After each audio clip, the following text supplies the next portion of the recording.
करेंगे। पहले ओम का उच्चारण। लंबी गहरी श्वास भरें।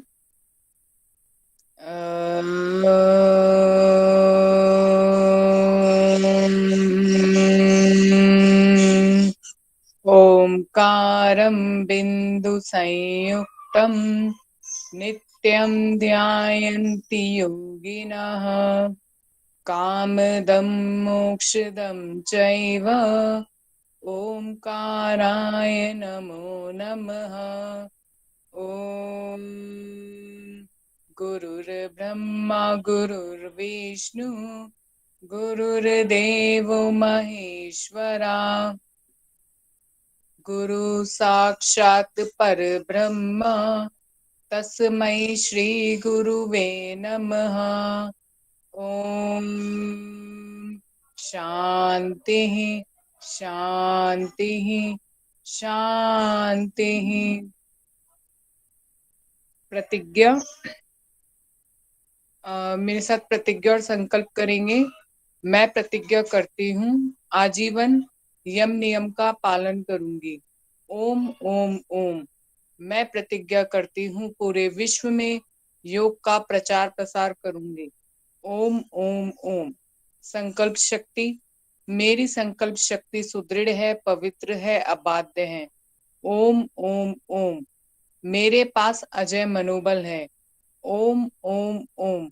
मैं अपनी संकल्प शक्ति से सब कुछ कर सकती हूँ। ओम ओम ओम। अब हाथों को घर्षण करेंगे और आई हुई ऊर्जा को, शक्ति को मुखमंडल पे धारण करेंगे और धीरे से अपनी आंखें खोलेंगे और खुद से प्रण लेंगे कि जो भी हम पढ़ेंगे वो हमारे मन मस्तिष्क पे सकारात्मक प्रभाव और हमें याद रहेगा। सभी को धन्यवाद। बहुत अच्छे शुभांगी जी, अच्छी प्रेयर कराई। आपको काफी कई सारे मंत्र याद हैं। आशा करता हूँ आपको योगेन चित्तस्य भी याद होगा। एक लाइन तो याद है, सेकंड वाली थोड़ी सी, चलो ठीक है। बट बोलेंगे कुल तो याद आ मिलाकर के जाएगी। नेक्स्ट टाइम से आपने वो अवश्य बोलनी है, क्योंकि मोस्टली अच्छी बात है, प्रेयर प्रेयर ही है, कोई भी बोल सकते हैं, लेकिन इसमें हम योग दर्शन में पतंजलि जी की प्रेयर ज्यादातर करते हैं, तो वो भी ध्यान रखना है। ठीक है, आपने याद कर ठीक है, ठीक है, आगे से याद रखूंगी। लेंगे। ठीक है सर। चलिए स्टार्ट करते हैं। और अभी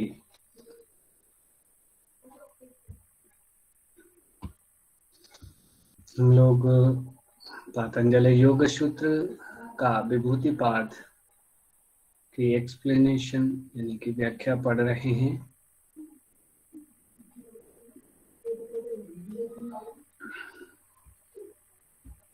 मेरी स्क्रीन और मेरी वॉइस आप लोगों तक ठीक से पहुंच रही होगी? Yes sir. जी सर। जी सर। जी।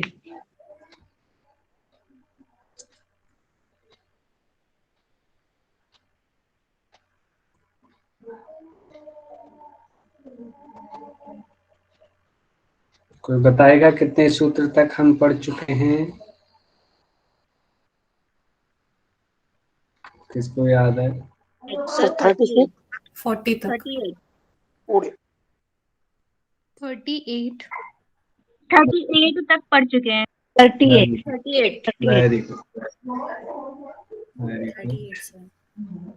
हमने ये सब सूर्य में संयम करने से, तीनों भुवनों का ज्ञान, चंद्र में संयम करने से जो तारे हैं उनकी व्यू, उनकी स्थिति का ज्ञान देखा था, और ध्रुव तारे में संयम करने से हमने जाना था कि जो तारे हैं स्टार से, इनकी गति का ज्ञान हो जाएगा, वो किस गति में गतिमान है।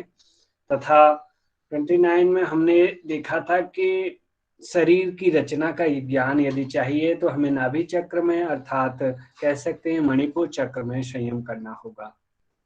भूख प्यास से छुटकारे के लिए कंठकूप में, और स्थिरता प्राप्त करने के लिए कूर्म नाड़ी, जिसकी लोकेशन हमने जानी थी कि जो कि स्टर्नम बोन पे कछुए के आकार वाली है कूर्मा नाड़ी, उसमें यदि संयम किया जाए तो स्थिरता प्राप्त होती है। और सिद्धों के यदि दर्शन करने हैं तो हमें मूर्ध ज्योति अर्थात अपने ब्रह्मरंध्र में संयम करना होगा। जहाँ पे एक जो प्रकाशमय ज्योति स्थित है उसमें संयम करने से सिद्धों के दर्शन हो जाएंगे। जो भूलोक से और स्वर्ग लोक के या वैकुंठ लोक के जो मध्य हैं, जितने भी सिद्ध हैं वो आपको दिखाई दे जाएंगे। और प्रातिभ ज्ञान से सारी बातों का ज्ञान हो जाएगा। हमने ये सब देख लिया था। और प्रातिभ ज्ञान जो होता है वो विवेक जनित ज्ञान की पूर्व स्थिति, विवेक जनित ज्ञान जो विवेक होता है उससे पहले की अवस्था का नाम है। और हृदय में संयम करने से हमने जाना था कि चित्त के स्वरूप का ज्ञान, पहले भी हम चित्त के स्वरूप के ज्ञान के बारे में प्रत्यस्य पर चित्त ज्ञानम हम लोग पहले पढ़ चुके हैं। बाकी इसमें फिर दोबारा चित्त के स्वरूप के ज्ञान के लिए महर्षि ने फिर दोबारा बताया।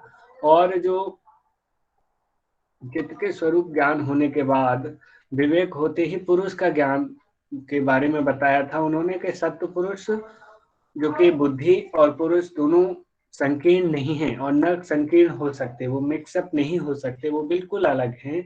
फिर भी एक्चुअली होता क्या है, जो उनकी अप्रतीति का भेद है उसी को भोग कहते हैं। और परार्थ अर्थात जो बाहरी तत्वों में संयम, और स्वार्थ अर्थात जो पुरुष का या दृष्टा का जो स्वयं स्वरूप है उसके स्वरूप में स्वार्थ में संयम करने से पुरुष को क्या होगा, पुरुष ज्ञानम हो जाएगा, यानी दृष्टा का या पुरुष का ज्ञान हो जाएगा। ये हमने लास्ट कक्षा में देख लिया था। और उसके साथ साथ फिर अग्रिम कक्षा में हमने देखा था कि यदि पुरुष ज्ञान हो जाएगा तो उसका सामने कुछ और सिद्धियां प्रेजेंट हो जाएंगी। पुरुष ज्ञान होने के पूर्व जैसे ही उसे पुरुष दृष्टा को पुरुष ज्ञान होगा या फिर दृष्टा का जो ज्ञान हो जाएगा अपना ये कहें, तो उसको क्या होगा, उसके सामने कुछ सिद्धियां सामने प्रेजेंट हो जाएंगी। वो कौन कौन सी थी? प्रातिभ, श्रावण, वेदना और आदर्श स्वाद वार्ता जयंती। तो प्रातिभ हम पहले भी पढ़ चुके हैं, जो भविष्य और वर्तमान सूक्ष्म ढकी हुई चीजों का जिससे संयम करने से सारी चीजें उजागर हो जाती है। श्रावण से दिव्य शब्द सुनने की शक्ति आ जाती है, सूक्ष्म से सूक्ष्म शब्द, इवन कोई शब्द विदेशों में भी कोई बात हो रही है कहीं पे भी, वो भी साधक बैठे बैठे अपनी साधना में सुन सकता है। वेदन से उसे दिव्य से दिव्य स्पर्श का अनुभव हो जाएगा, सूक्ष्म से सूक्ष्म यदि स्पर्श उसकी त्वचा से किसी ने किया तो उसका भी ज्ञान उसको हो जाएगा। आदर्श अर्थात जो कि हमारी रूप इंद्रिय से अर्थात ये कहें अग्नि तत्व से जुड़ी हुई है, और उसमें यदि संयम किया जाए तो दिव्य रूप दर्शन करने की शक्ति आ जाती है, या ये कहें साधक में दिव्य दृष्टि आ जाती है। जैसे भगवान श्री कृष्ण ने विराट रूप दिखाया था, उसे देखने के लिए साधक में दिव्य दृष्टि होना बहुत जरूरी था, नहीं तो वो उस रूप को नहीं देख सकता था। आस्वाद से तात्पर्य हमने जाना था कि इससे दिव्य रस, यानी वो हर रस को जान सकता है, ऐसी शक्ति उसको प्राप्त हो जाएगी। वार्ता अर्थात दिव्य गंध, सारी गंधों को भली भांति जान जाएगा, उनका ज्ञान उससे हो जाएगा। ये वार्ता शक्ति भी पुरुष के ज्ञान होने से पूर्व उसे प्राप्त हो जाएगी।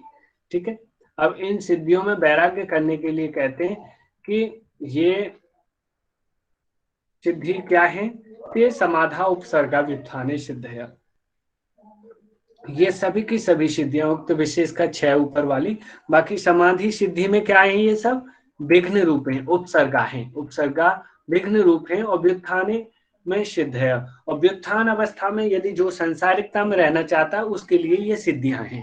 ठीक है, और जो उच्च अवस्था में जाना चाहता है, कैवल्य को प्राप्त करना चाहता है, उसको क्या है ये, उसको अंतराय अंतराय हैं, या फिर ये कहें वो छोड़ने वाली चीजें तो वो छोड़नी होंगी। अंतराय तो नहीं, पलंग कुल मिलाकर के अंतराय तो नहीं कहेंगे, अंतराय तो पूरी तरीके से टांग खिंचाई, बाधा भी नहीं कहेंगे, मतलब उनमें फंसेगा तो बाधा होंगी वो, यदि वो उनमें रुकेगा तो बाधा है, नहीं रुकेगा तो वो कोई हानि नहीं पहुंचाएंगी उसमें। परंतु जो बाधाएं थी वो तो वहां, वो तो टांग खींचने के लिए हैं, इन्हें हम उससे तो रिलेट नहीं करेंगे बाधा पर, लेकिन कोई ये कहे कि हम इनमें फंसे रहें, इनका भोग करें इन सिद्धियों का और कैवल्य को भी प्राप्त कर ले, तो वो नहीं हो पाएगा। जो कैवल्य को चाहने वाला है उन्हें इनसे इनको छोड़ना पड़ेगा, और जो कैवल्य को नहीं चाहता वो इनमें आराम से फंसा रह सकता है। ठीक है, कुल मिलाकर के ये हम कह सकते हैं। जी तो ये विघ्न है।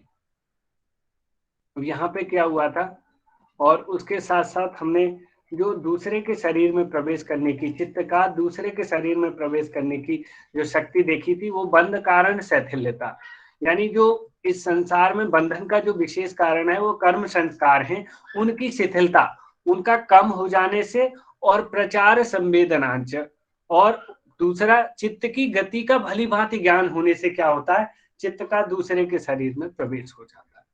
एक तो कर्म संस्कारों को शिथिल कर दिया जाए, कम कर दिया जाए, और दूसरा चित्त की गति को जान लिया जाए। तो आप इन दोनों में ऐसे संयम कर लोगे तो आपको क्या हो जाएगा, दूसरे के शरीर में प्रवेश करने की शक्ति आ जाएगी। ठीक है, ये हमने जाना था। लास्ट कक्षा में हम उस सूत्र तक हमने ये देखा, इसका ओवरव्यू। आज जो पढ़ने वाले हैं वो यहाँ से पढ़ने वाले हैं। ये कहते हैं उदान जयात।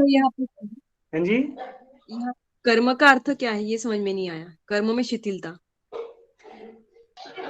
बंधन कारण कर्म जो है, बंधन कारण क्या है, कर्म संस्कार, जो भी कर्माज जो संस्कार हैं जो हमें सांसारिकता में बांध के रखते हैं, वो बंधन कारण है। और उनमें शिथिलता से तात्पर्य उन्हें उनकी शक्ति को कम करना, उनकी मात्रा को कम कर देने से है। ठीक है, उनको जी धन्यवाद करने से। अब नेक्स्ट 39 से आज हमें देखना है।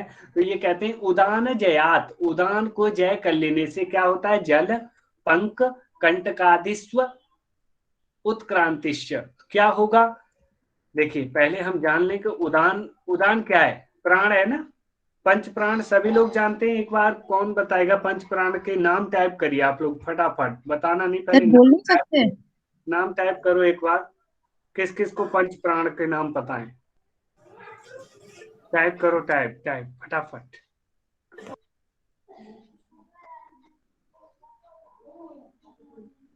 डॉली राज सिंह को नाम पता है, मनोज पाल सिंह टाइप कर रहे हैं, और करिए मनोज जी पूरे। आयुषी सिंह ने बहुत बढ़िया कर दिए हैं पूरे, और इनका भी एक क्रम है, वो क्रम आप याद रखोगे तो और बढ़िया रहेगा। बहुत बढ़िया, काफी लोगों ने टाइप कर दिया। इसका मतलब जो इसमें मेरा कहने का तात्पर्य है कि इसमें जो उदान है, उदान एक उन पंच प्राणों में से एक है, और उनमें प्राण जो है वो सर्वश्रेष्ठ है। प्राण, अपान, उदान, समान, व्यान और जो है हो गए पंच प्राण। ठीक है, ये पंच प्राण हैं। तो इनकी अलग अलग स्थिति यदि हम जाने तो यहाँ आप देख सकते हो कि प्राण सर्वश्रेष्ठ है, और जो नासिका से हृदय तक स्थित होता है। ठीक है, और जो अपान है वो अधोभाग में, यानी कि हमारे नीचे की ओर गमन करने वाला है, और नाभि से नीचे का जो एरिया है वो जो है अपान का है, और इसका कार्य है मूत्र, विष्ठा, गर्भ आदि को वेग से नीचे उतारना। ठीक है, और समान वायु जो कि हमारी नाभि में स्थित है, और जो खान पान के डाइजेशन के लिए रेस्पॉन्सिबल है। ठीक है, अव्यान वायु पूरे शरीर में व्याप्त है, इससे पूरी शरीर में नाड़ियों में शक्ति पहुंचती है।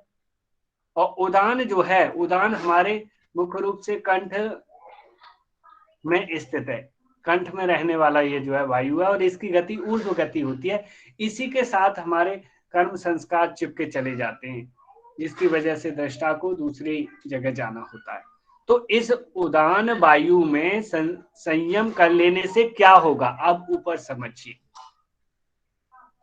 उदान वायु में यदि संयम कर लिया जाए या उदान वायु को जीत लिया जाए तो साधक को कौन सी विभूति प्राप्त हो जाएगी, जल, कीचड़ और कंटकाज मतलब कांटे। कांटे समझ सकते हो आप, कांटे सभी लोग जानते होंगे। कांटे क्या होता है, जो चुभने वाले होते हैं, सूल जिसे बोल देते हैं, दूसरी लैंग्वेज में सूल भी बोलते हैं, जानते हैं आप लोग, समझो तो उसके शरीर का संयोग नहीं होता और ऊर्ध्व गति भी होती है। एक्चुअली जो उदान वायु पे संयम करके उसे विजय कर लेगा, जीत लेगा, उसका ना तो वो पानी पे चलना चाहेगा ना तो वो पानी पे चल लेगा, पानी से टच नहीं होगा। जैसे कहते हैं ना देवी देवताओं को हम सीरियल्स में देखते हैं, क्या करते हैं, वो समुद्र पे चल रहे हैं, नदियों में ऐसे ही चल लेते हैं। क्षीर सागर में भगवान विष्णु पड़े रहते हैं, हम क्या देखते हैं उसमें सीरियल्स में, और जो हमारे जो धार्मिक सीरियल्स चलते हैं उनमें क्या होता है, क्षीर सागर में पड़े हैं विष्णु भगवान, देवतागण जा रहे हैं पानी पे ऐसे ही चले जा रहे हैं, है नहीं। और उसके बावजूद कीचड़ में भी यदि चलना पड़े तो आप कीचड़ से आपका स्पर्श नहीं होगा, कांटों पे चलना पड़े तो कांटों पे स्पर्श नहीं होगा, आपकी ऊर्ध्व गति हो जाएगी, आप अपने आप को ऊपर करके ऐसे चला सकते हो। कौन सी वायु को जीत लेने से? उदान वायु। उदान वायु को या उदान प्राण को, ये कहो आप कि उदान प्राण पे संयम करने से साधक में जल, कीचड़ और कांटे से सहयोग नहीं होता, वो इन पे चलना चाहे तो इजीली चल लेगा, तनिक भी टच नहीं होगा, ना पानी से ना वो जो है उससे उसको स्पर्श नहीं करेंगे कीचड़ कांटे आदि। ठीक है, तो ये इसमें बताना चाह रहे थे। अब अग्रिम समान वायु के बारे में बता दिया है कि समान जयात ज्वलनम, जैसा कि हम जानते हैं समान वायु का स्थान कहाँ बताया था, कोई बताइए। संपूर्ण शरीर नाभि में। नाभि। संपूर्ण शरीर वाले ध्यान से सुन लीजिए, मनोज बहुत बढ़िया, नाभि में। एक आप इसका ना एक श्लोक है, आप लोग बड़े अच्छे से याद कर लो, इनकी लोकेशन याद करने के लिए बड़ा अच्छा श्लोक है पंचप्राण का। तो हृदय प्राणे, उसका नाम है हृदय प्राणे गुदा अपाने, गुदा बोलते हैं अपने एनस को, तो हृदय में प्राण, गुदा में अपान, हृदय प्राणे गुदा पाने समानो नाभि मंडले, नाभि मंडल में समान वायु है। ठीक है, उदान कंठ देशस्य, उदान कहाँ पे, कंठ देशस्य, व्यान सर्व शरीर गह, व्यान वायु कहाँ पे, सर्व शरीर का। तो ये इससे आपको बड़ा इजी रहेगा। ठीक है, तो समान वायु कहाँ पे स्थित है, नाभि में, और नाभि में भैया प्लीज वापस रिपीट कर दीजिए प्लीज श्लोक।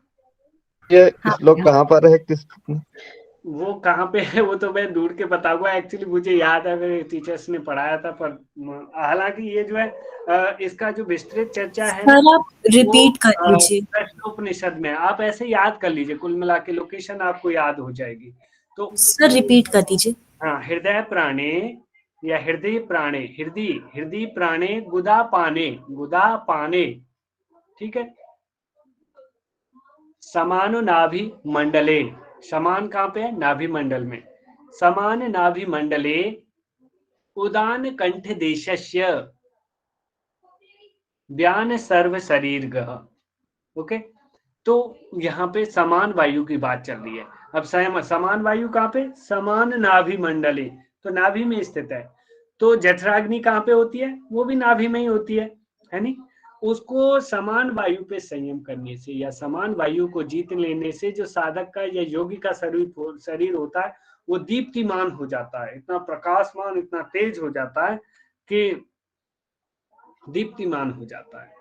ठीक है, समान वायु को जीत लेने से, यानी कि उसकी जठराग्नि इतनी प्रज्वलित, इतनी अच्छी रहती है, क्योंकि जठराग्नि का और समान वायु का सीधा संबंध है कि जठराग्नि भी वहीं पे है और समान वायु भी वहीं है। उसके साथ साथ जो उदर के जितने भी विकार हैं यहाँ पे हम उससे रिलेट कर सकते हैं। एक्चुअली सूत्र में ऐसे नहीं दिखाया, कुल मिलाकर के दीप्तिमान की बात की गई है कि ज्वलनम, ज्वलनम का तात्पर्य ये नहीं कि वो जलने लग जाएगा होली की तरह, मतलब इतनी दीप्तिमान हो जाएगा कि उसकी अग्नि प्रदीप्त होता है, जठराग्नि प्रदीप्त होता है। Yes yes yes, this one.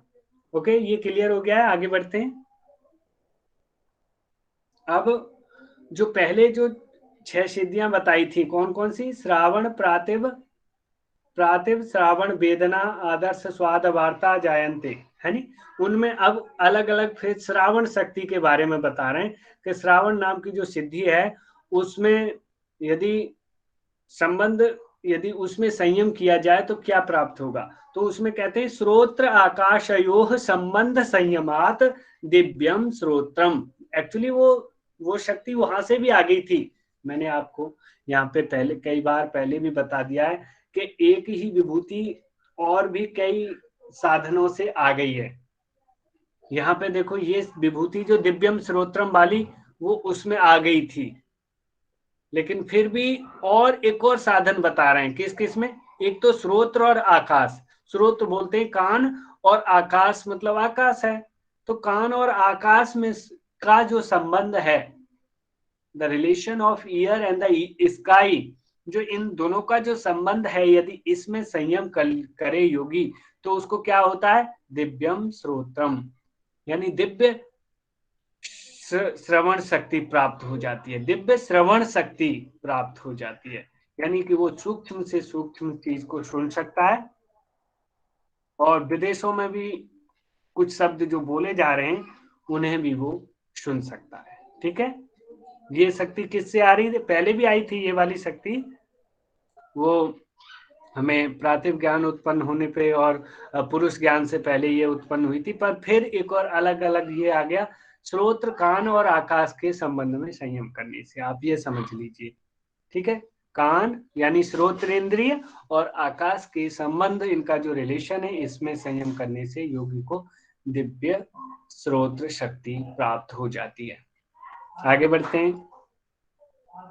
Clear हो गया है सभी को? सर एक चीज पूछनी है सर, जैसे संयम का मतलब धारणा ध्यान समाधि है। यस, हाँ। तो जैसे कान या आकाश, तो इन समाधि इन पर थोड़ी ना लगाई जाती है, धारणा कर सकते हैं, लगाई ध्यान कर जाती है, लगाई जाती है। ये नहीं, आप वितर्कानुगत समाधि क्या है पहले ही बता दिया गया है। स्थूल विषय सूक्ष्म विषय सब पे समाधि लगाई जाती है। आपने पहले लेक्चर नहीं सुने शायद, आपने पहले जो लेक्चर नहीं, तो ये आप पहले वीडियोस देखना जो पुरानी क्लासेस की हैं।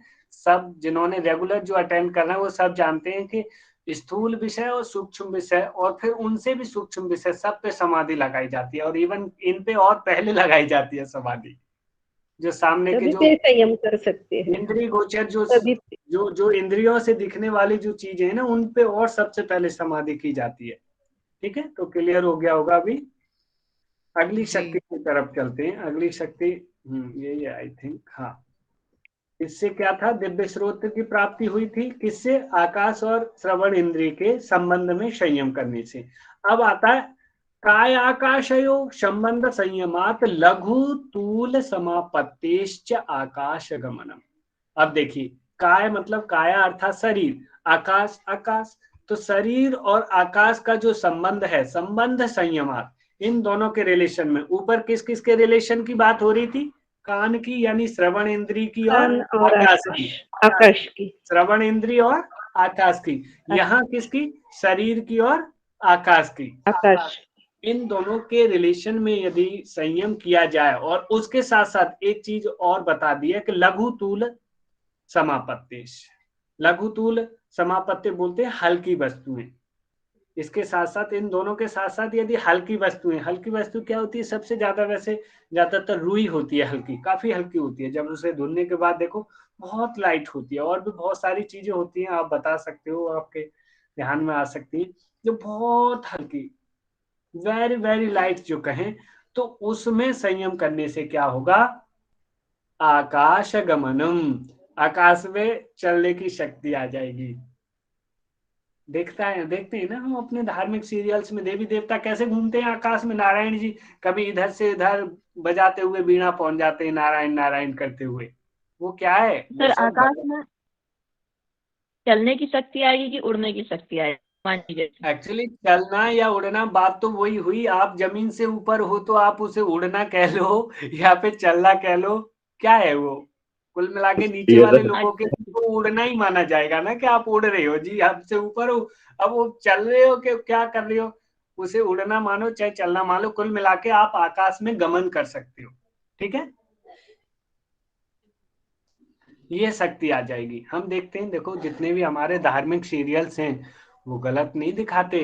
देखो खुद ये सारा का सारा हमारे ग्रंथों को फॉलो करते हैं कि नहीं करते। उसमें वो चलते दिखते हैं देवी देवता, नारायण जी घूम रहे हैं, इंद्र जी घूम रहे हैं आकाश में। वो क्या है? वो कोई गलत थोड़ी दिए।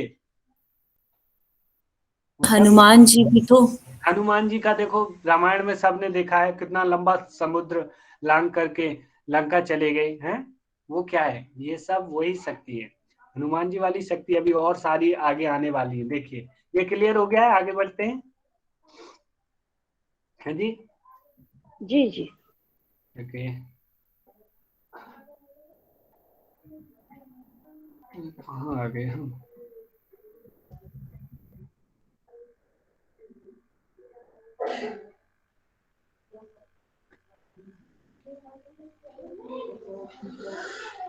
अब यही है ना भाई, ज्यादा आगे तो नहीं बढ़ गए हम। 40, हाँ इसके बाद ठीक है। तो 43 है। नहीं, मुझे लगा शायद ज्यादा आगे आ गए क्या। चलो ठीक है। अब देखिए, अब एक्चुअली ज्ञान का जो आवरण है उसका नाश जिस उपाय से किया जा सकता है उसके बारे में बता रहे हैं। उसके बारे में क्या बता रहे हैं? उसके बारे में कह रहे हैं कि बहिर कल्पिता वृत्तिर महाविदेहा ततः प्रकाश आवरण क्षय।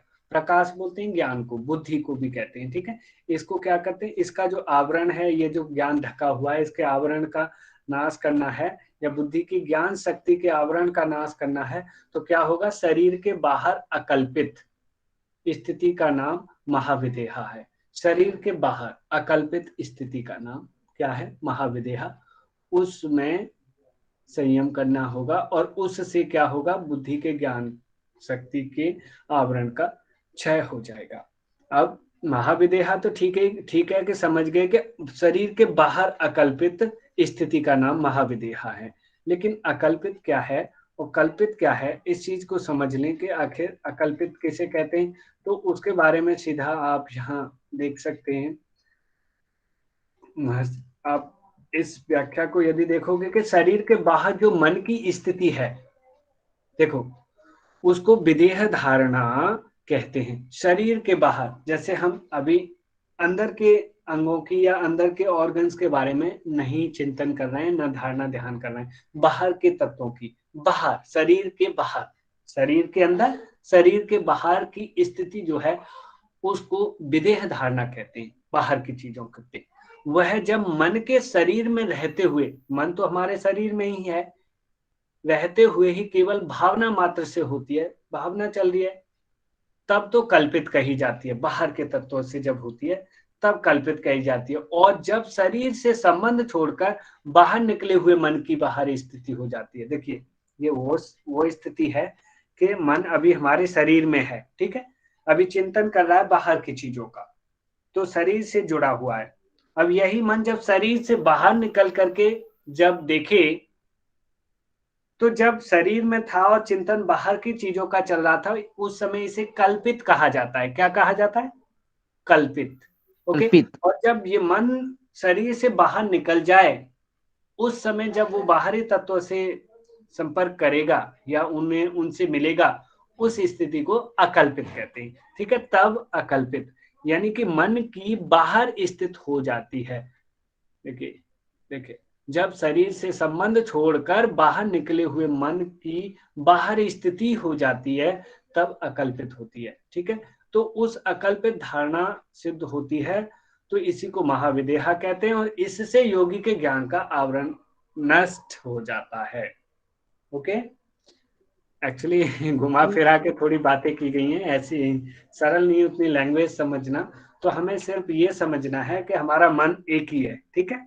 अब वो मन शरीर में रह के किसी चीज का चिंतन कर रहा है या किसी चीज पे लगा हुआ है, उसकी वृत्ति शरीर में रह के जुड़ी हुई है, तब तो वो कल्पित कहा जाता है, कल्पित हो जाएगा। हाँ, कल्पित बोला जाएगा। और जब ये मन शरीर से बाहर निकल जाए, क्योंकि योगी ध्यान में बैठे रहते हैं, मन की चलती है, आत्मा भी निकल जाती है, पूरा तत्व, सारा दृष्टा और सारे तत्व निकल के, मतलब सारे तत्व तो नहीं, मतलब जो भी है उसके साथ, चित्त के साथ जो जो जुड़े, उस टाइप से वो पूरी उसको शक्ति को निकाल ले जाते हैं बाहर शरीर को, और फिर वापस आ जाते हैं उसी से। हमने देखा है ना ये सब, वो जैसे सूक्ष्म शरीर पूरा बाहर निकल जाता है, वही है शरीर को बाहर आ जाती है। बिल्कुल बिल्कुल। तो जब तक मन अंदर है और वृत्तियों से जुड़ा हुआ है, उसे कल्पित कहते हैं। जैसे ही मन शरीर से बाहर निकला और तब वृत्तियों से जुड़ा रहा है या देख रहा है उन्हें, तो उस अवस्था को अकल्पित कहते हैं। तो जब वो अकल्पित अवस्था आ जाए योगी में, तब क्या होता है? उसका प्रकाश आवरण क्षय। ओके, उसके ज्ञान का या उसकी बुद्धि की ज्ञान जो है उसका आवरण क्षय हो जाता है, उसकी बुद्धि का ज्ञान है, और ये कहें उसकी बुद्धि पे जो परत पड़ी हुई है जिसकी वजह से वो ज्ञान नहीं जागृत हो पा रहा, तत्व ज्ञान, वो यानी विधेय अवस्था है क्या ये? विधेयी जी, अवस्था है, विदेही विधेयी अवस्था। अवस्था है। हाँ, विदेहा, विदेहा, बिल्कुल, देखो बोला है ना, विदेहा है, महाविदेहा, वो भी विदेहा ही नहीं, महाविदेहा नाम दे दिया है हाँ, इसको, इसी को विदेह अवस्था, बिल्कुल सही बात है आपने, और ये बोला भी है, सामने देख रहे हो आप, तो इसे विदेह अवस्था कहती है। ठीक है, इससे क्या होता है, प्रकाश का आवरण क्षय हो जाता है, यानी ज्ञान की सर ये शक्ति। प्राणायाम का जो लाभ बोला है प्रकाश वर्ण हाँ, तथा क्षीयते प्रकाशावरण। क्षीयते, यस, वो सेम ऐसे ही है ना फिर?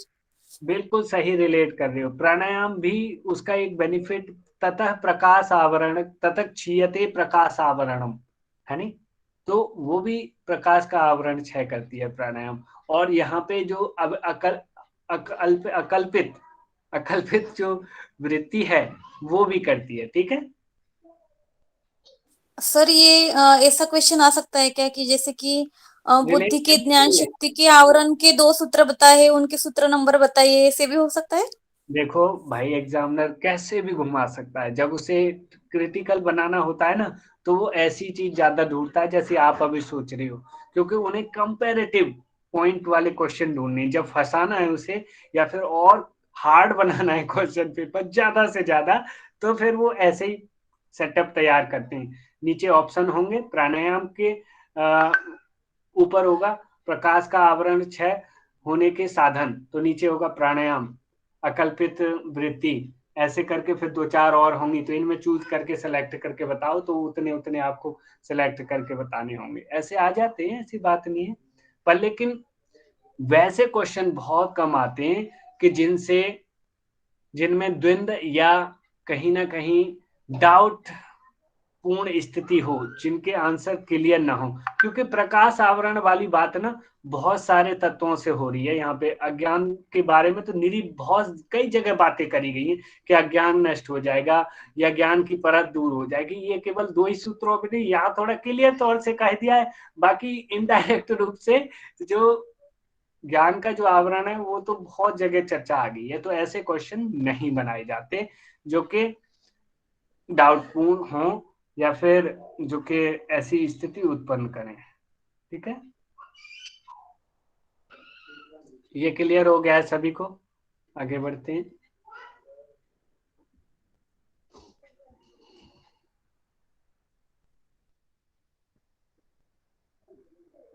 अब ये इतनी जो सिद्धियां थी वो तो हमने संयमों के द्वारा फल सहित देख ली थी। अब इसके बाद जो हमने पहले पाद के जो 41वें सूत्र में ग्राह्य, ग्रहण और गृहीता के बारे में जो जाना था, वो सभी समाधि में जो आता था, तो ग्राह्य क्या क्या थे, जो ग्रहण किए जाते हैं, पंच महाभूत और उनके विषय, ये सब ग्राह्य थे, और इंद्रियां और मन ग्रहण था, और गृहीता अर्थात वो दृष्टा या पुरुष था, या बुद्धि दृष्टा पुरुष। ठीक है, तो हाँ, दृष्टा, तो इनमें अब संयम करने से क्या होगा, इनमें समाधि बनने से, और इनका फल अब बता रहे हैं आगे। उनका फल बताने के लिए पहले 5 महाभूतों में तज्जनित पदार्थ की जाने वाली, अब पहले ग्राह्य विषय के बारे में देखो, क्रम से बताएंगे, पहले ग्राह्य की चलेगी, फिर ग्रहण के बारे में चलेगा, और फिर गृहीता के बारे में। ठीक है, कि ग्राह्य विषयों पे संयम करने से क्या होगा, और फिर ग्रहण विषयों से संयम करने से क्या होगा, और बाद में गृहीता में संयम करने से क्या होगा। ठीक है, आपको ये बिंदु क्लियर हो गया। पहले ऊपर संयम वाली, संयम से जनित विभिन्न सिद्धियां नीचे भी हैं ये भी, लेकिन ये जो विषयक सिद्धियां हैं वो ग्राह्य से जुड़ी है, और ग्रहण से, और गृहीता, ग्राह्य, ग्रहण, गृहीता सभी को क्लियर है कि नहीं, एक बार ये बता दीजिए मुझे। जी सर। ठीक है जी सर। तो अब ग्राह्य विषयक, सबसे पहले ये वाला पॉइंट जो है इसके बारे में कह रहे हैं कि क्या क्या प्राप्त होगा। तो कहते हैं स्थूल स्वरूप सूक्ष्मान्वयार्थ तत्व संयमात भूतजय। भूतजय से तात्पर्य होता है पंच महाभूतों को जीतने की शक्ति, या उनपे विजय प्राप्त कर लेता है योगी। किन किन से, तो ये जो स्थूल स्वरूप सूक्ष्म, स्थूल, स्वरूप, सूक्ष्म, अन्वय और अर्थवत्व, ये 5 प्रकार की अवस्था है। किसकी? इनकी जो ग्राह्य विषयों की, ठीक है, ग्राह्य विषयों की कौन सी 5 अवस्थाएं हैं? ये स्थूल, स्वरूप, सूक्ष्म, अन्वय और अर्थवत्व। इन 5 प्रकार की अवस्थाओं में संयम करने से आप क्लियर समझ पा रहे हैं, जो कि भूत विषय हैं, पृथ्वी, जल, अग्नि, वायु, आकाश, ये 5 महाभूत है। नीचे देखिए यहाँ देखिए, पृथ्वी, जल, अग्नि, वायु, आकाश, ये 5 महाभूत हैं और इनमें हर एक की, प्रत्येक की ये 5 अवस्थाएं हैं। कौन कौन सी अवस्था 5 है? स्थूल, सूक्ष्म, स्वरूप, ये ऊपर वाली, ठीक है, स्थूल, स्वरूप, सूक्ष्म, अन्वय और अर्थवत्व, ये 5 हर एक की है। यानी कि ये पृथ्वी की यही 5 हैं, जल की भी यही 5 हैं और अग्नि की, वायु और आकाश की भी, ठीक है। जैसे हम देखते हैं ना, पास्ट का भी इंडेफिनिट है, फ्यूचर का भी इंडेफिनिट है, और एक और कौन सा बच गया? अर्जेंट का भी। यानी वो हैं तो वो इंडेफिनिट, कंटिन्यूअस, परफेक्ट कंटिन्यूअस, लेकिन वो सबके हैं। इसी तरीके से ये हैं तो यही 5, लेकिन वो इन 5 तत्वों के हैं या इन 5 महाभूतों के हैं, और इन पे विजय प्राप्त करनी है तो इनमें संयम करना होगा। किस किस में? स्थूल अवस्था में, उसकी में, स्वरूप अवस्था में। भाई देखो, आप टेंस से जोड़िए। यदि टेंस पूरे आपको तैयार करने तो उसका इंडेफिनिट भी जानना होगा, कंटिन्यूअस भी, परफेक्ट और परफेक्ट कंटिन्यूअस भी, और वो भी उसके साथ साथ प्रेजेंट का भी जानना होगा, पास्ट का भी और फ्यूचर का भी। तभी तो आप कहोगे कि हाँ जी हम टेंस मैंने सीख लिए, यही तो बोले जाएगा, है जी गुरुजी। तो इसीलिए से यदि 5 महाभूतों पे यदि आपने विजय प्राप्त करनी है तो आपको क्या करना होगा? अब जान लेते हैं कि इनकी ये जो 5 महाभूतों की जो स्वरूप अवस्था क्या है, और बाकी अगली जो रूप अवस्था और स्थूल अवस्था क्या है। तो स्थूल अवस्था वह अवस्था है जो हमारे इंद्रियों के द्वारा देखी जा सकती है, जिसको भगवत गीता में इंद्रिय गोचर नाम दिया गया है, जो कि जिसे हम देख सकते हैं इंद्रियों के द्वारा, है, केवल आंख से ही नहीं, उसे महसूस किया जा सकता है, उसे टेस्ट किया जा सकता है, सुना जा सकता है, मतलब 5 ज्ञान इंद्रियों से जिसका ज्ञान हासिल किया जा सके उसे स्थूल अवस्था बोलते हैं। आप लोगों को ये स्थूल अवस्था क्लियर हो गई होगी, ठीक है। बात आती है कि अब स्वरूपावस्था क्या है। तो स्वरूपावस्था अलग अलग है। स्वरूप अवस्था है इनका लक्षण, इनके लक्षण को स्वरूप अवस्था कहते हैं। जैसे कि जो पृथ्वी की स्वरूप अवस्था क्या है? एक पिंड रूप, एक मूर्ति रूप। पृथ्वी से सदैव मूर्ति बनती है, पिंड के रूप में होती है नहीं होती पृथ्वी, तो ये उसका स्वरूप है। जल का स्वरूप क्या है? गीलापन। जहां जल होगा वहां गीलापन अवश्य होगा नहीं होगा? ये उसकी स्वरूप अवस्था है। आप कह सकते हो कि जहां यहाँ गीला है तो यहाँ जल होगा, या फिर जहां जल गीला रह गया वहां आप कह सकते हो कि यहाँ तो गीला है तो यहाँ से जल था यहाँ पे। और अग्नि का इसी प्रकार से जो स्वरूप है वो उष्णता, गर्मी और प्रकाश। जहां अग्नि होगी वहां गर्मी और प्रकाश विद्यमान होगा, बस रहेगा। ये इसका स्वरूप अवस्था का बात चल रही है, इसकी स्वरूप अवस्था, ठीक है। उसके साथ साथ जो वायु की क्या है? वायु की गति और कंपन। गति, एक गति होगी वहां पे और वाइब्रेशन भी होगा वायु की वजह से, तो ये वायु का स्वरूप अवस्था है। आकाश की अवकाश, अवकाश मतलब खालीपन। जहां जहां खालीपन होगा आप कह सकते हो वहां आकाश है, ठीक है। तो हमने स्थूल अवस्था को जान लिया, स्वरूप अवस्था को जान लिया, अब सूक्ष्म अवस्था को जानते हैं। तो सूक्ष्म अवस्थाएं क्या है? इन 5 महाभूतों की जो तन्मात्राएं हैं ना, वो सब सूक्ष्म अवस्थाएं हैं। तो पृथ्वी की तन्मात्रा क्या है? गंध। वेरी गुड, गंध। तो पृथ्वी की सूक्ष्म अवस्था क्या होगी? गंध। Very good. इसी तरीके से जल की सूक्ष्म अवस्था क्या है? रस। अग्नि की रूप। बहुत बढ़िया।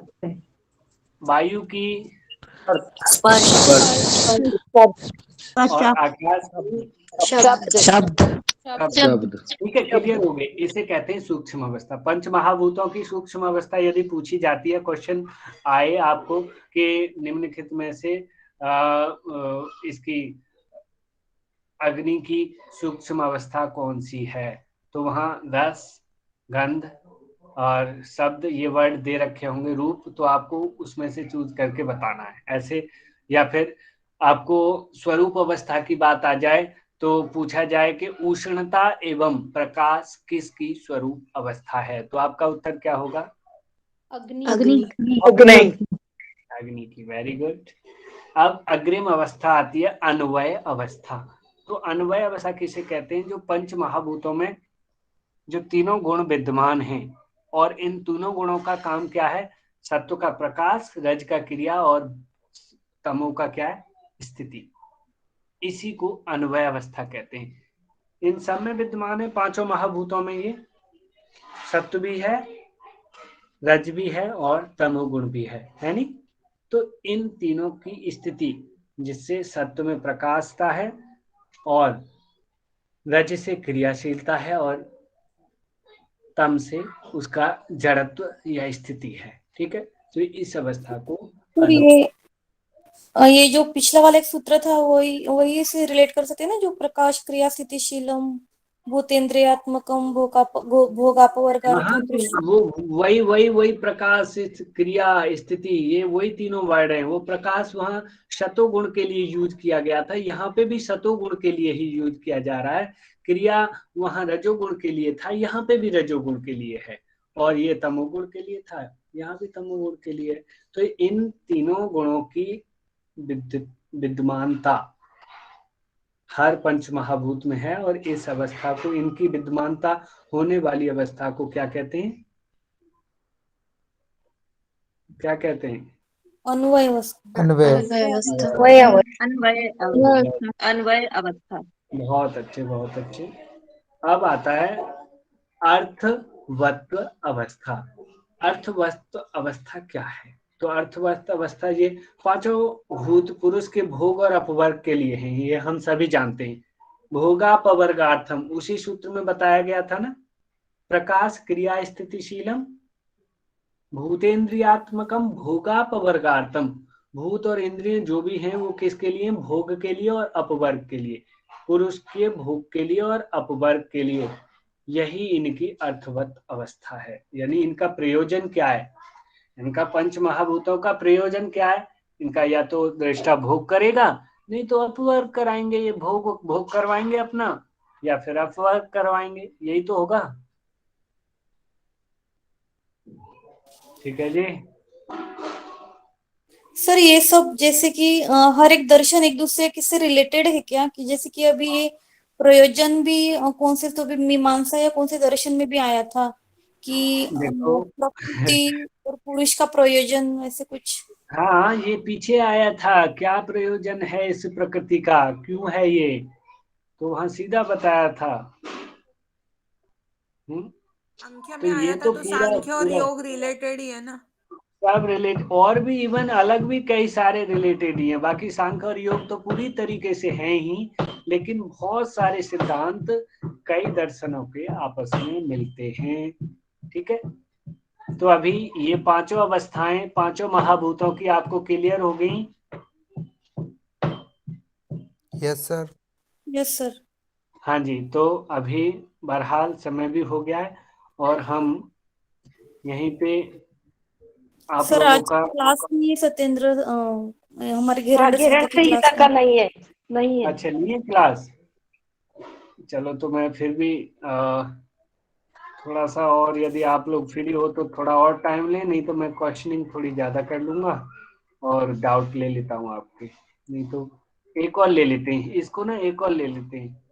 ठीक है, 45 हो जाएंगे हमारे, 10 सूत्र अभी इस चैप्टर से और बचेंगे। अब देखिए, पहले ऊपर वाले सूत्र में क्या बताया था? भूतों पर विजय प्राप्त हो जाएगी, है नी? वो किससे विजय प्राप्त होगी? कि उनकी जो 5 अवस्थाएं कौन कौन सी? स्थूल, स्वरूप, सूक्ष्म, अन्वय और अर्थवत्व, इनमें संयम करने से। ठीक है, तभी तो विजय प्राप्त सॉरी,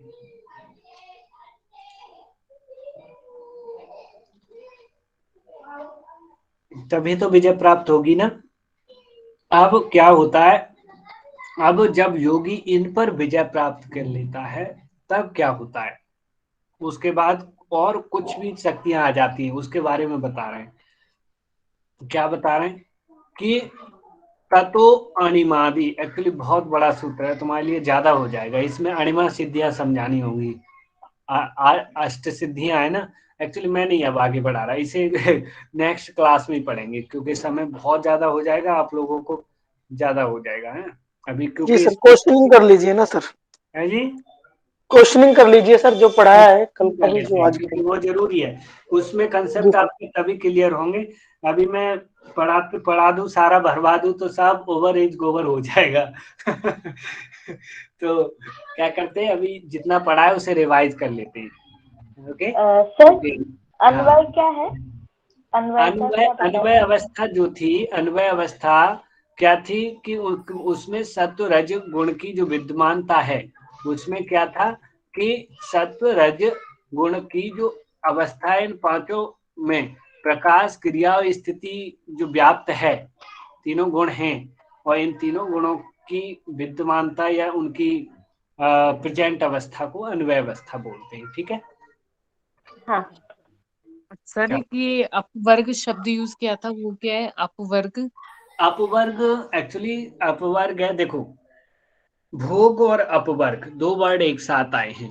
भोग का तात्पर्य है कि वो उसमें उसे फंसा के रखे, जैसे आप कहें हम, जैसे शहद है, शहद का एक जगह एक बाउल में, एक कटोरी में शहद रखा है, मक्खी जो मधुमक्खी आ रही है तो वो उस शहद को खाने आई है, तो शहद खाने के लिए है तो वो उसे अपना भोग करा रहा है, और यदि वो शहद उसे चिपका ले रहा है उसमें, या मधुमक्खी उसमें चिपक जा रही है, तो वो उस शहद में चिपक जाएगी और वो उसकी भोग वाली स्थिति में ही रह जाएगी। अपवर्ग मतलब है उसे खाया उसने शहद उसने और वो उड़ गई, उसमें चिपका नहीं, यानी अपवर्ग का मतलब है अपवर्ग, ऊपर की तरफ कैवल्य की तरफ बढ़ाएगी या कैवल्य अवस्था को प्राप्त करवाना। ठीक है, उसे अपवर्ग कहते हैं। मुक्ति, हाँ, मुक्ति की मतलब तरफ कहो, कैवल्य कहो, जैसे मोक्ष कहो। एग्जाम्पल दिया तो मतलब भोगों को भोगते हुए भी जो है उसके अंदर फंसना नहीं है। फंसना नहीं है, बिल्कुल, ये तो है ही है। लिपायमान नहीं होना है, वो अपवर्ग है। अनासक्त भाव से कछुए वाली स्थिति से कहा है ना, वैसे रहना है, कमल के तरह किससे, जैसे कमल रहता है कीचड़ में जल में, है नी, उस तरीके से। तो वो तो भगवत गीता और क्लियर कर देगी। ठीक है, अभी बताइए और किसी के कोई डाउट्स हो? सर एक क्वेश्चन और था सर, वैसे वो प्रीवियस क्लासेस तो सुन लेंगे, पर वो थोड़ा सा धारणा, ध्यान और समाधि, इन तीनों में क्या अंतर है, मतलब बता सकते हैं हमें? एक्चुअली शिवांगी जी, आपने फर्स्ट टाइम क्लास ज्वाइन करी है, इनमें क्या अंतर है, मैं चाहूंगा कि बाकी लोगों का टाइम वेस्ट ना हो, आप एक बार ठीक है सर, प्रीवियस ठीक है। वीडियोस पे चले जाना, उस पे क्लियर हो जाएगा, क्योंकि अब पूरा मुझे समझाना होगा, इसके लिए फिर इन लोगों का टाइम ज्यादा होगा। आप फर्स्ट टाइम ज्वाइन करिए या रेगुलर क्लास ज्वाइन करो, नहीं तो आप चैनल पे जाओ और लास्ट वीडियो सारी एक तरफ से देखो।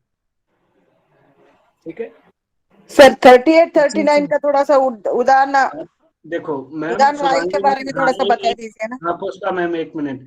शिवांगी मैम, ये आप उन्हें वीडियोस देखना, आपको यदि कोई दिक्कत होगी, कोई समस्या हो तो आप मुझे फिर पर्सनल संपर्क करना। ठीक है, नहीं समझ में आए तो जैसे बाद में बहुत क्वेश्चन अराइज होते हैं, जब मैं भी वीडियो कभी कभार देखती हूँ ना, क्वेश्चन ज्यादा होते हैं, फिर उस टाइम पे समझ नहीं आता कि क्या इसका आंसर हो सकता है।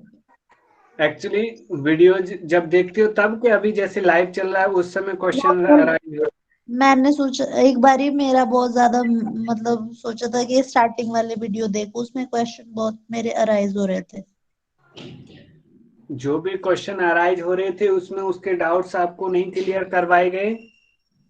सर मैं लाइव की बात नहीं कर रही हूँ। फिर भी बेशक लाइव भी ना हो, फिर भी उसमें उस टाइप से उतना समझाया जा रहा था जी कि आपके जो क्वेश्चन अराइज हो रहे हैं, खुद के क्वेश्चन सर अराइज हो रहे थे ना, जैसे वो तो उसमें के कॉन्सेप्ट क्लियर हो रहे थे, बट ये है ना कि खुद से भी क्वेश्चन उसमें अराइज हो रहे थे कि ये क्वेश्चन पूछना चाहिए था, किसी ने भी नहीं पूछा है, या फिर ऐसे वैसे। नहीं वो हो सकता है, वो अपने अपने मस्तिष्क की समझने की शक्ति होती है, और हर एक किसी की फिर उसी हिसाब से क्वेश्चन अराइज करने की शक्ति होती है। हाँ जी पुष्पा मैम, आप कुछ पूछ रही थी। पुष्पा मैम आप अभी अब बताइए आप अपना। पुष्पा मुगाड़। हाँ 38 और 39 का मेरे को श्लोक का थोड़ा सा और एक बार रिपीट कर दीजिए। उदान जया, वो है ना, उदान जया ज्वल अवश्य अवश्य अवश्य। देखिए पंच प्राण होते हैं, आप सभी जानते हो। क्या बोले सर? 5 प्राण होते हैं ना। हाँ, prana are the 5 types, you know. Prana, apana, समान, उदान, व्यान, है नी। देखिए आपको ये जानना था।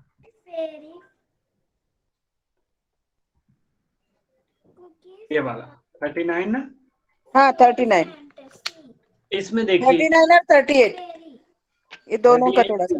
तो पहले ऊपर देख लीजिए आप 38 वाला। इसमें देखो, अपने चित्त को, योगी का चित्त दूसरे के शरीर में प्रवेश कैसे करे, उसके लिए बताया गया था साधन। उसके लिए साधन क्या बताया गया था? एक तो बताया गया बंध कारण शैथिल्यात्, जो बंधन के जो कारण है, बंधन का जो कारण है उसकी शिथिलता, उसको शिथिल करने से। अब बंधन का कारण क्या है? बंधन का कारण है कर्म संस्कार। तो कर्म संस्कारों को शिथिल करने से, और एक और बताया कि प्रचार संवेदना। प्रचार संवेदना, प्रचार संवेदना बोलते हैं जो चित्त की गति को जानने से या गति का ज्ञान प्राप्त कर लेने से क्या होगा? चित्तस्य पर शरीरावेश, योगी का चित्त, या फिर ये कहें योगी दूसरे के शरीर में प्रवेश कर जाता है। जैसे शंकराचार्य वाली आप लोगों ने उनका देखा होगा, जो व्याख्यान आता है कि काम सूत्र के बारे में जो उनकी रचना की और काम के बारे में जो प्रश्न किया था, तो उस समय शंकराचार्य जी एक राजा के शरीर में प्रवेश कर गई थी, मरे हुए राजा के में, है नहीं? ठीक है, तो यहाँ जो कर्म के जो संस्कार हैं उनको शिथिल करना है और चित्त की गति का ज्ञान करना है। इस पे दोनों पे संयम किया जाएगा तो साधक का जो चित्त है या साधक को दूसरे के शरीर में प्रवेश करने की शक्ति आ जाएगी। पहला दिया था दूसरे के शरीर में शक्ति होने का उनके पास आए तो हम लोगों के पास डिस्टर्ब नहीं हो जाएगा सर? वो क्या सूक्ष्म ही रहेगा? एक्चुअली ये जो शक्ति है ना, ब्रेक हो रही है आवाज, ब्रेक हो रही है। मेरी आवाज ब्रेक हो रही है? नहीं सर, नहीं सर, नहीं क्लियर है। नहीं आपकी नहीं, आपकी नहीं, मेरा आवाज है। सुनो मैम, आप कंफ्यूज ना होइए। ये जो दूसरे के शरीर में प्रवेश करने की शक्ति है, जैसे मृत शरीर है किसी की, डेड बॉडी है, डेड बॉडी में दूसरे का शरीर घुस गया या दूसरे का चित्त आके घुस गया, या फिर ये कहें जो जीवित लोगों में भी आके घुस जाता है। तो कभी कभी हम लोगों ने ये अवस्थाएं भी देखी कि उसमें भूत आ गया या उस पे देव आ गया, इसमें वो हो गया, है नहीं? क्या होता है? ओके सर, तो वो अवस्था आ जाती है। अब उदान वायु को, हाँ ये क्लियर हो गया है? हाँ नहीं, मैं वही पूछ रही हूँ, वो शरीर में, उनका शरीर में जादू तो आ जाएगा ना? मरे हुए आदमी के शरीर में वो जीवित हो जाएगा वो, यानी कि आपकी शक्ति प्रवेश कर जाएगी ना उसमें। अच्छा, हाँ, और जब आप फिर वापस निकलना चाहोगे वो फिर पुनः शरीर मृत हो जाएगा, आप बाहर आ जाओगे। ठीक है, जब तक तो वो शरीर में वैसा ही रहेगा क्या? अपन वो आदमी का कार्य वगैरह करते हैं ना, उसके बारे में मैं पूछ रही थी आगे क्या? जब तक आप उसमें रहोगे, जितने समय तक रहना चाहोगे दूसरे के शरीर में रहिए और फिर वापस आ जाइए।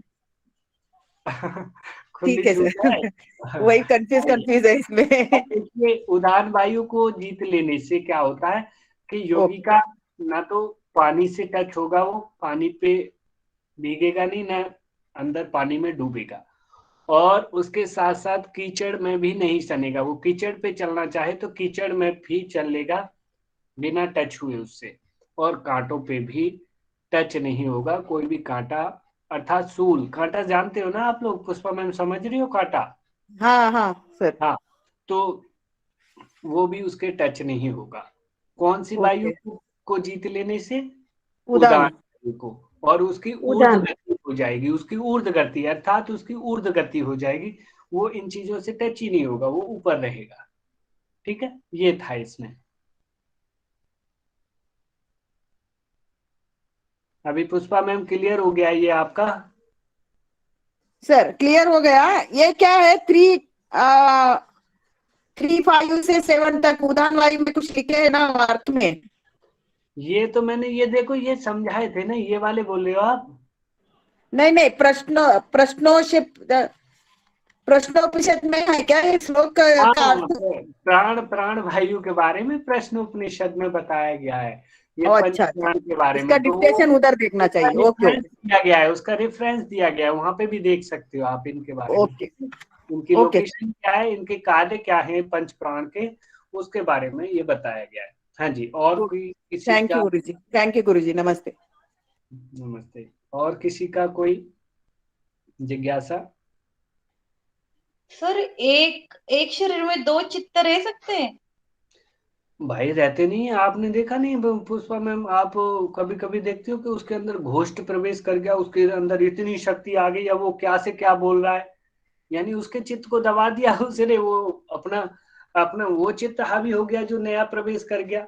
यस सर, वो फिल्म में दिखाते हैं ना कि वो भूत आ दिखाते जाता है, घोष्ट दूसरे के अंदर प्रवेश कर जाता है। और जैसे शक्तिमान सर, शक्तिमान किसी भूतनाथ देखा ना आपने? शक्तिमान भूतनाथ वो देखा था, गंगाधर क्या करता था कि शक्तिमान भैया की ताकत आने वाली है, और एकदम ऐसे करता था जैसे कि उसके अंदर एक शक्ति आई और फिर बन जाता था शक्तिमान। तो हमने बहुत सारे केसेस ऐसे देखे जो बल में बिल्कुल कमजोर होते हैं, लेकिन किसी दूसरे का चित्त या उनकी शक्ति प्रवेश करने के बाद वो इतने बलशाली हो जाते हैं कि 4-4 लोगों पे नहीं रुकते। वो देखा है ना, कई जगह होगा, आपके जरूर कोई जानने में ऐसा हुआ होगा। सर जी मैं कहूँ, सर भूत भी होते हैं क्या? सर जी मैं कुछ कहूँ क्या? प्रजाति होती है भूत की। सर जी मैं कुछ कहूँ इसके बारे में? जी सर। कहिए नितिन जी, कहिए। ये जो भूत वगैरह जो बताते हैं, तुमने बिल्कुल सही कहा कि दूसरे के चित्त को दबा के उसका शरीर का उपयोग किया जाता है। और अपने जो श्लोक में बंध कारण शैथिल्य में जो है, उसमें मृत शरीर में चला जाता है। मृत शरीर 2 घंटे के लिए उसके पूर्व संस्कार उसके साथ रहते हैं, तो ये नया चित्त उसमें जाता है तो पूर्व संस्कार उसे भी प्राप्त होते हैं, और वो ये संस्कार अपने संस्कार में लेके फिर चित्त उसके शरीर छोड़ के अपने पुराने शरीर में चला जाता है। ऐसा मैंने कहीं पढ़ा है। वो आपने व्याख्या पढ़ी है। देखो, अलग अलग विद्वानों की अलग अलग तरीके से व्याख्याएं होती है, उनमें हमें कंफ्यूज नहीं होना, और उनमें न ये नकारना कि इनकी गलत है जी, इनकी गलत है, या ये सही है वो सही है। हमें विवाद में भी नहीं पढ़ना। अभी नितिन सर ने पढ़ा है, वो ठीक है जी, उन्होंने अपनी व्याख्या की है, वो ठीक है। ये तो नहीं है कि हमने बनाया है इसे, या हमने ये करके देख लिया है जी, किसी के शरीर में प्रवेश किया है तो हमें पता है जी, मेरे को अनुभव है, मैंने प्रैक्टिकल किया है। नहीं जी, मैं सत्य बताऊंगा कैसे होता है, किसके संस्कार कहाँ जुड़े होते हैं। तो ये तो सिर्फ और सिर्फ एक इमेजिनेशन ही तो हम लोग कर रहे हैं आपस में। आप अपना इमेजिनेशन पढ़ा हुआ और अपनी इमेजिनेशन जो आपका चित्त कर रहा है उसी को तो शेयर कर रहे हैं हम लोग, है नहीं? तो इसको मानना होगा, जो जैसा है वैसे ही। ठीक है? नहीं बिल्कुल सही, मैं कुछ अलग नहीं कह रहा हूँ, जो लिखा है वही कह रहा हूँ। मैंने आपकी बात समझ ली। मैं सर आपको गलत नहीं बता रहा ना, अलग बता रहा। अलग भी नहीं बता रहा, मैं अकेले आपने जो कहा वही कह रहा हूँ। कैसे दबाता है या कैसे जुड़ता है दूसरे के चित्त से, वो तरीका बताया आपने। अच्छा बताया। सभी का सही है, दोनों का भी सही है, सही है सभी का। हाँ जी। और बताइए। हाँ जी, कोई? सर 42 श्लोक 42। चलिए जी सर, कर लेते हैं 42।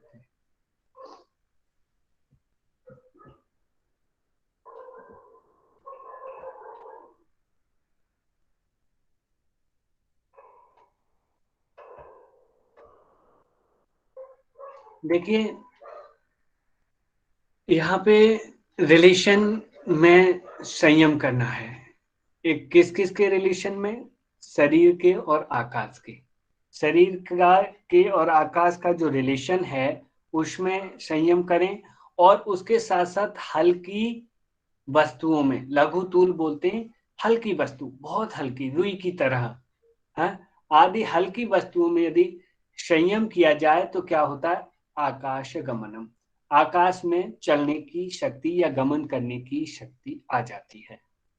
ठीक है मनोज जी, यहाँ पे शरीर और आकाश के संबंध में संयम करने से और हल्की वस्तुओं में संयम करने से क्या होता है? आकाश में चलने की शक्ति आ जाती है, ये बोला गया है। सर जी यहाँ पे लघु, हाँ सर, जो यहाँ पे लघु और तूल जो बोला गया है, लघु तूल मतलब हल्का हल्का लिया गया है ना। लघु तूल समापत्ति, इसका मतलब है हल्की वस्तुएं, कोई भी हो, लाइट वस्तुएं जिनमें वेट नहीं होता, वजन नहीं होता, बहुत हल्की होती है, बहुत कम वजन होता है वजन, ऐसी बात तो नहीं, बिना वजन की तो कुछ भी नहीं होता, क्योंकि वो फिर पदार्थ ही नहीं होगा जिसमें वजन नहीं होगा, पर लेकिन हल्का है नहीं, एक होता है बहुत भारी, एक होता है काफी हल्का, तो हल्की वाली चीजों की बात की गई है यहाँ। फिर सर रुई के जैसे उड़ने लगेगा फिर सर साधक। हाँ जी, फिर सर साधक जो है, योगी लोग जो है, वो रुई की जैसे उड़ने लगेगा क्या सर?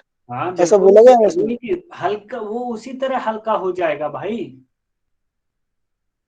जैसी हल्की वस्तुओं में संयम कर रहा है। ऊपर आया था ना एक वर्ड, मैत्री आदिशु बलानी बलेशु हस्ते बलादिनी, जो जैसे बल वाले में संयम कर लेगा वैसी शक्ति आ जाएगी उसमें, है नहीं?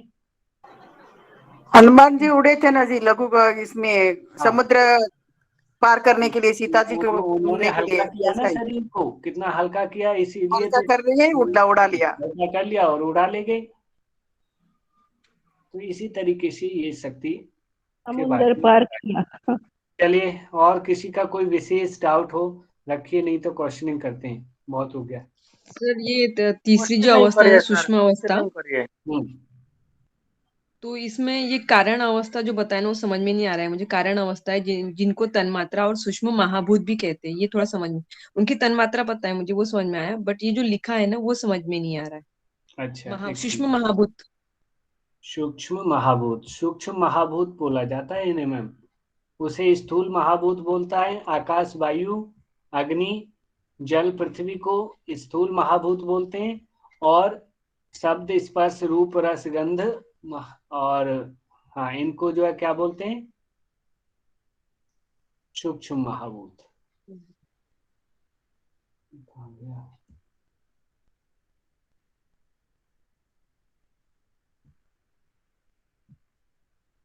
ये देखिए 44 नंबर का, 44 नंबर, हाँ,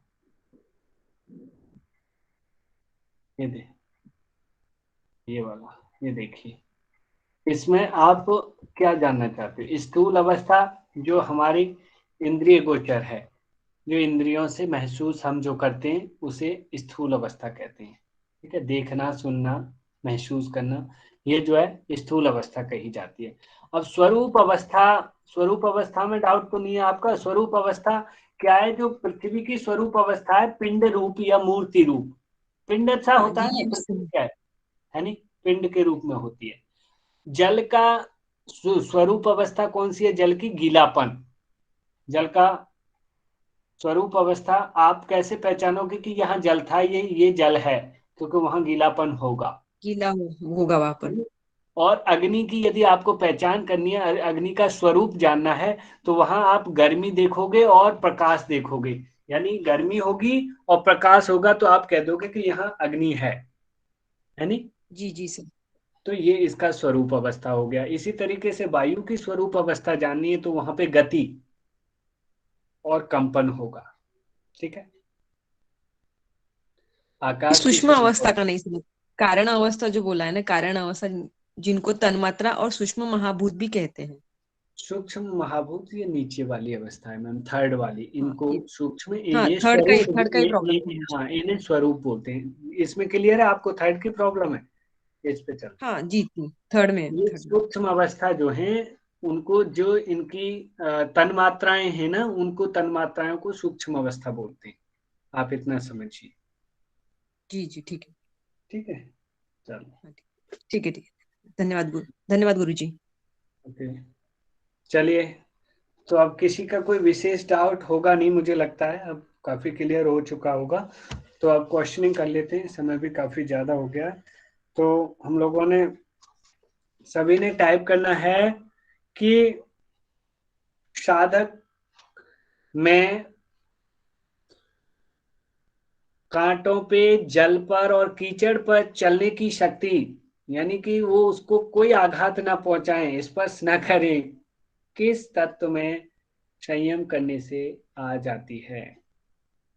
किस प्राण में संयम करने से आती है?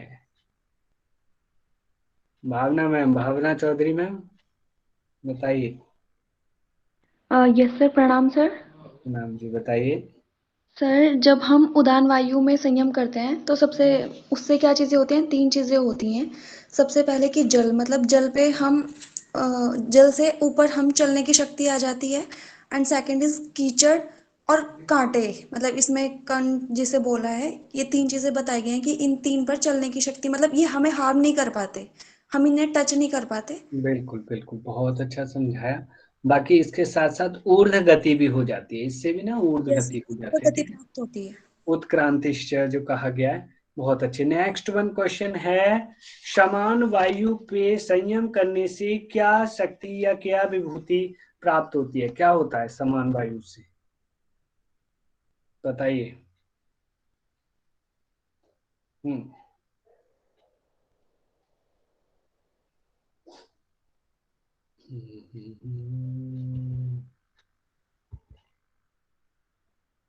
डॉली राज सिंह, डॉली जी,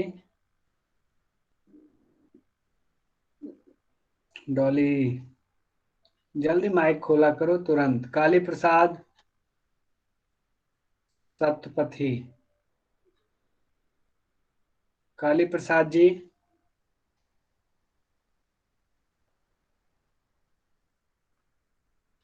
कमल बाबरा में मेरी आवाज आ रही है आप लोगों को कि इन लोगों को रिमूव करना होगा?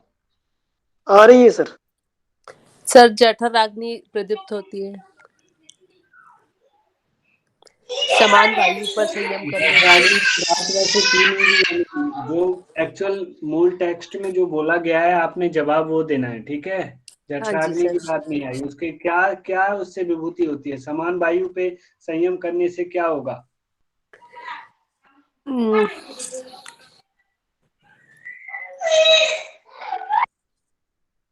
समान सर, ध्यान दो, बताओ माधवी, जी माधवी जी, कुलकर्णी हाँ बताइए। हाँ, अग्नि दीप्तिमान होता है, अग्नि जठराग्नि दीप्तिमान होता है, परंतु इधर अग्नि दिया है तो दैदीप्यमान, शरीर उसका हाँ, कितना ऐसा हो दैदीप्यमान होता जाएगा? है, दैदीप्यमान हो जाएगा, ठीक है? शरीर दैदीप्यमान होता है, दीप्तिमान होता है। ठीक है। दिव्य स्रोत सुनने की, यानी कि दिव्य शब्द सुनने की शक्ति किस में संयम करने से आएगी?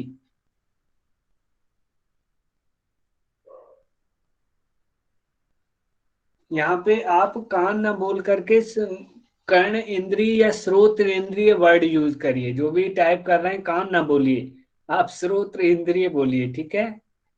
कोशिश करिए जो वास्तविक, जो स्पेसिफिक लैंग्वेज है वही यूज की जाए, तद्भव लैंग्वेज का यूज ना किया जाए। निगम डीएसएसबी मैम, किसमें संयम किया जाए कि उसको शक्ति आ जाए? कौन सी वाली? दिव्य शब्द सुनने की। सर, स्रोत इंद्रिय एंड आकाश, वेरी गुड, बहुत दोनों बढ़िया। पर संयम करने से। Very good. नेक्स्ट वन, आकाश में चलने की शक्ति किससे आएगी? क्या किया जाए कि मैं आकाश में दौड़ने लग जाऊं, उड़ने लग जाऊं, जो भी कहें, कुल मिलाकर के आकाश में गमन करने की शक्ति किस में संयम करने से आ जाएगी? पूनम मैम। जी सर, काया काया और आकाश के संबंध में संयम करने से, और लघुतुल समापत्तिश्च यानी कोई हल्की वस्तु में संयम करने से। वेरी गुड, वेरी गुड, बहुत बढ़िया, अच्छा जवाब। अभी जानना चाहेंगे कि प्रकाश का, बुद्धि के ज्ञान का आवरण दूर करने के लिए कल्पित वृत्ति पे संयम किया जाए या अकल्पित पे? टाइप करिए।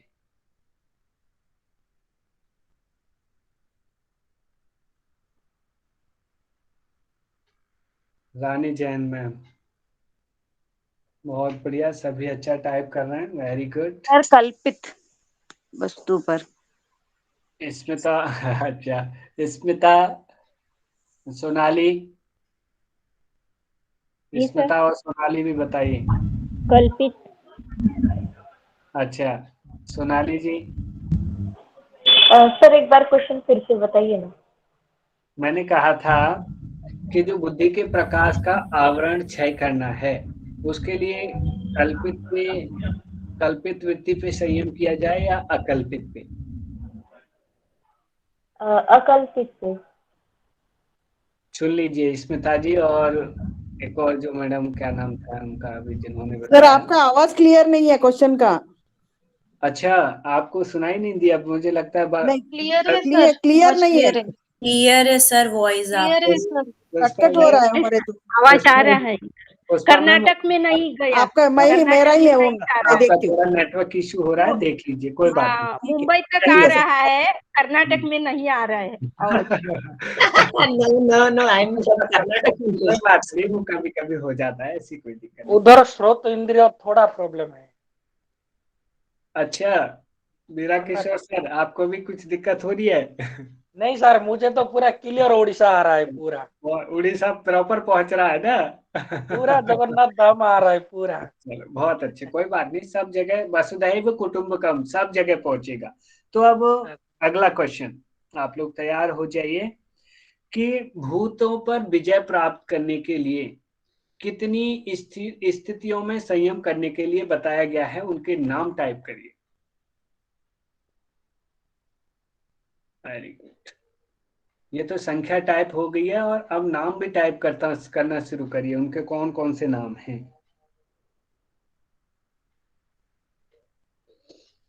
कुछ अवस्थाओं के नाम बताए गए हैं, और ये 5 अवस्थाएं हैं। आप लोगों ने सभी ने टाइप कर दिया, बहुत बढ़िया। तुषार जी, कोशिश करिए सारे टाइप करिए, दो दो ही टाइप करने से नहीं होगा।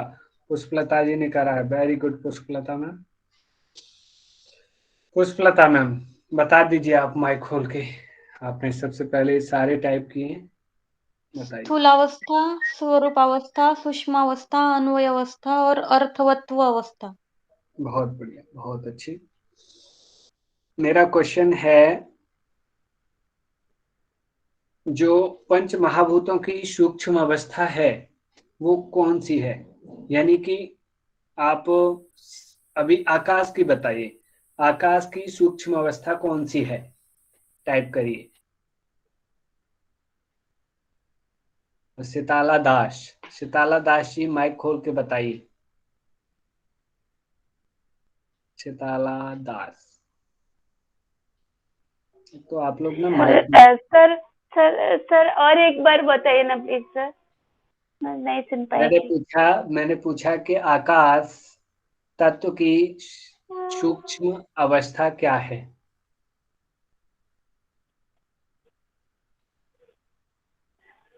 अभी सभी लोग 500 तत्वों की, पंच महाभूतों की सूक्ष्म अवस्थाएं टाइप करिए फटाफट।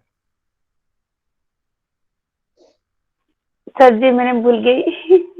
हाँ, सॉरी सर। आप ध्यान से सुन ही नहीं रहे, आप दूसरे काम में नहीं लगे हो ना। सर, सही ध्यान सर, सही सर। क्लास के समय क्लास पे ध्यान दो, कोशिश करो, करिए टाइप सब के सब। पूनम मैम, बहुत बढ़िया।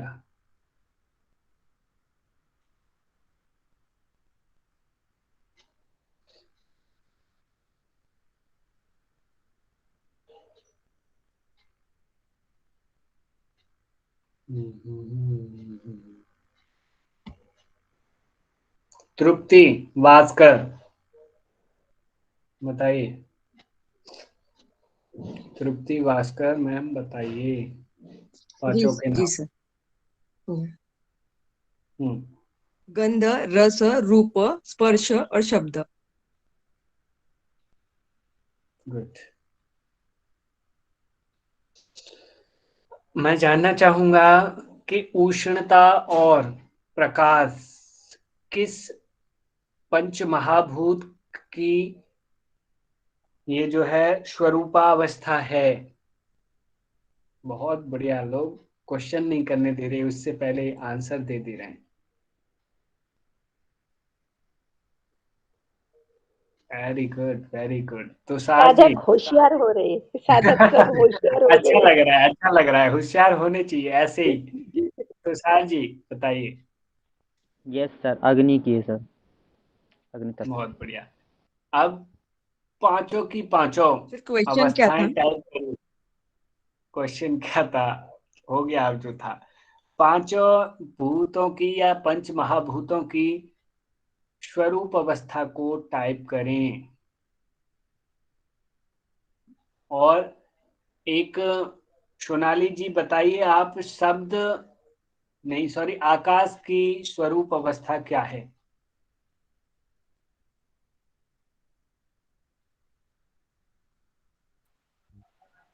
सोनाली जी। हाँ, स्वरूप अवस्था। स्वरूप अवस्था शब्द है। पुष्पलता जी, पुष्पलता जी, स्मिता जी, जो भी ये टाइप कर रहे हैं ना, सभी के सभी ध्यान ही नहीं दे रहे। अब पूछा क्या जा रहा है? सूक्ष्म, I am not asking the सूक्ष्म अवस्था, स्वरूप अवस्था। स्वरूप अवस्था क्या है? अग्नि की स्वरूप हमने उष्णता और प्रकाश देखा। जल की स्वरूप अवस्था गीलापन जाना। मिट्टी की मूर्ति थी। आकाश की क्या है? किसी को नहीं पता, अभी तक किसी ने टाइप नहीं किया। हाँ, अब एक टाइप आया माधवी मैम का। माधवी मैम बता दीजिए सभी को, आकाश की अवकाश है, अवकाश। अवकाश। अवकाश मतलब खालीपन, स्पेस। ठीक है। हाँ ठीक है, बहुत बढ़िया। अभी जानना चाहेंगे प्रकाश, क्रिया और स्थिति से व्याप्त अवस्था को क्या नाम दिया गया है? किस नाम से जाना जाता है? प्रकाश, क्रिया और स्थिति।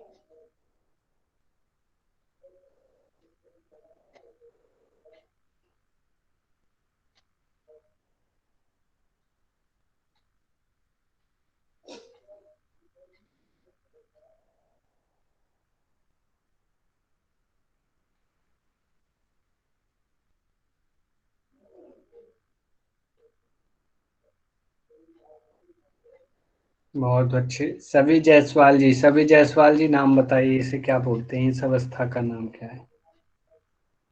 सर अन्वय अवस्था। बहुत अच्छे।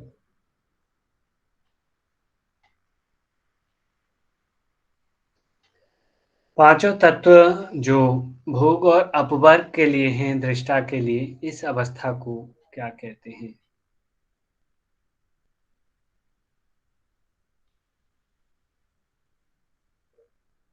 और अभी आ देंगे योगा सुबोध। योगा सुबोध बताइए। सर अर्थ तत्व। अर्थ तत्व नहीं, अर्थवत्व। हाँ ये सर, अर्थवत्व। अर्थवत्व। वत्व। ओके, चलिए धन्यवाद। आज का व्याख्यान और आज की क्वेश्चन आंसर सेशन जो भी रहा, बड़ा अच्छा रहा। आप लोगों ने बड़ी संतुष्टिजनक आंसर दिए, मुझे खुशी हुई। सर एग्जाम का डेट वगैरह कुछ फिक्स नहीं है ना अभी तक? एक्चुअली 12 तारीख तो कल है। इस मैटर में मेरी चर्चा नहीं हो पाई है किसी से। जैसा भी होगा आपको अपडेट कर दिया जाएगा, ठीक है? चलिए धन्यवाद सभी का। आप लोग एक लोग आए और शांति पाठ कराइए। विकास जी, विकास राणा। जी सर। शांति पाठ। सभी कमर गर्दन सीधी करेंगे।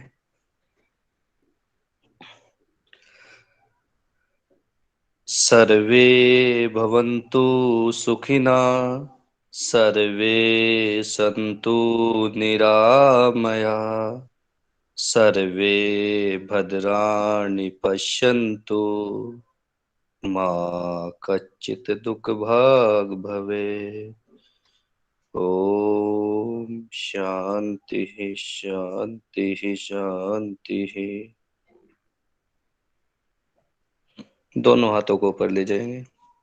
धीरे से कप बनाते हुए धीरे धीरे आंखों को खोलेंगे। ओम सभी को नमस्ते। सभी का धन्यवाद। आप लोग सभी स्वस्थ रहें, खुश रहें। धन्यवाद गुरुजी। धन्यवाद सर, प्रणाम। नाम जी, धन्यवाद सभी का। प्रणाम सर, हरे कृष्णा। नाम हरे कृष्ण। गुरुजी प्रणाम।